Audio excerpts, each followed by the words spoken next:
Dans cette vidéo, je vais t'expliquer comment trouver un représentant fiscal en Europe et notamment en France. Je m'appelle Kevin Sagnier, je suis le fondateur du cabinet fiscal Eurofiscalis et chaque semaine, je tourne des vidéos pour t'expliquer comment développer ton activité en Europe en toute conformité et légalité.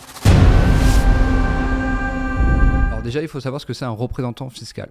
Lorsque tu es basé à l'étranger, si ta société est basée aux US, à Dubaï, à Hong Kong, en Suisse, et que tu veux développer ton business en Europe, il va te falloir un numéro de TVA dans le pays où tu vas faire ton commerce. Imaginons que tu vas vouloir importer en Europe, donc par exemple la France, ou si tu vas vouloir faire du dropshipping, des choses comme ça, il va falloir que tu aies un numéro de TVA. Pour avoir un numéro de TVA en tant que société étrangère, c'est obligatoire d'avoir un représentant fiscal qui va s'occuper en fait pour toi de faire les démarches d'immatriculation à la TVA et aussi de déposer pour toi les déclarations de TVA concernant toute ton activité en Europe. Si tu regardes cette vidéo, c'est que probablement tu as dû déjà contacter des représentants fiscaux, mais peut-être qu'ils t'ont dit qu'ils ne pouvaient pas travailler avec toi. Et je vais t'expliquer pourquoi et quels sont les critères à respecter pour pouvoir trouver facilement une société qui souhaite te représenter fiscalement.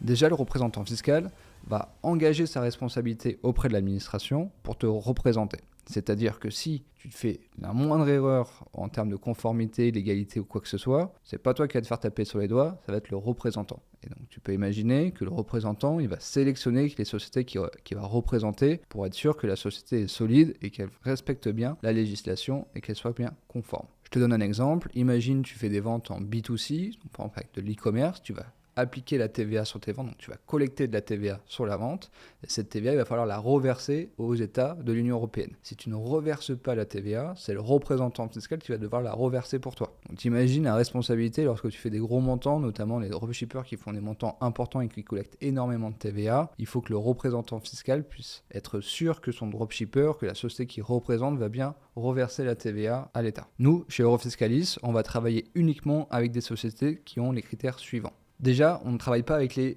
sociétés nouvellement créées. Si ta boîte elle a 2 mois, tu viens d'arriver sur Dubaï et que tu viens de créer ta boîte sur Dubaï, déjà ça va être très compliqué de trouver un représentant. Nous, généralement, il faut que la boîte elle ait déjà 3-4 ans d'existence pour qu'elle ait un historique et qu'on puisse vérifier un peu l'antécédent de la boîte. Ensuite, on va vérifier tous les documents, donc les statuts, savoir si la société a une comptabilité, parce que dans certains pays, par exemple aux US ou à Dubaï, il n'y a pas forcément de tenue de comptabilité. Et ça, c'est un critère essentiel pour un représentant, savoir si la boîte elle est bien tenue, et ils vont demander du coup par exemple les bilans.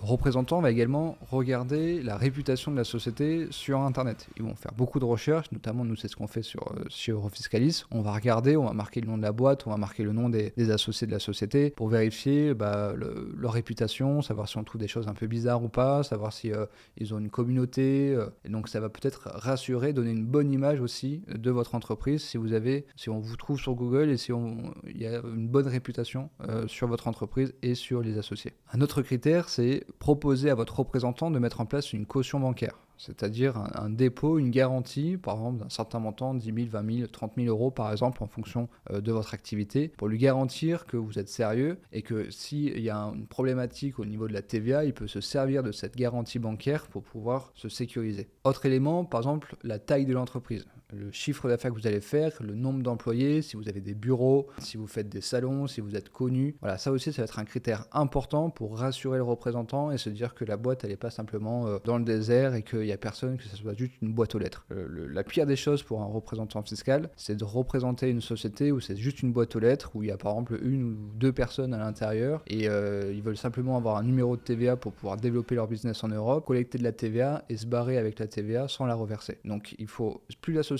à pignon sur rue et a une structure et peut montrer un peu ses muscles, plus ça sera intéressant pour un représentant de le représenter. Je récapitule, si vous souhaitez trouver un représentant et qu'il accepte de travailler avec vous, vous devez du coup lui montrer que vous avez bien une tenue de comptabilité, que ça fait plusieurs années que vous existez, que vous avez une réputation, que vous avez pignon sur rue, que vous êtes OK pour mettre en place une caution bancaire. Tout ça, ce sont des critères qui feront en sorte qu'un représentant accepte de travailler avec vous. Et si c'est vous qui mettez ça en avant plutôt que le représentant qui vous pose ce type de questions, ça montrera encore plus que vous êtes au courant de comment ça fonctionne et que vous êtes sérieux dans votre activité. J'espère que cette vidéo vous aura permis de trouver votre propre représentant fiscal. À très bientôt.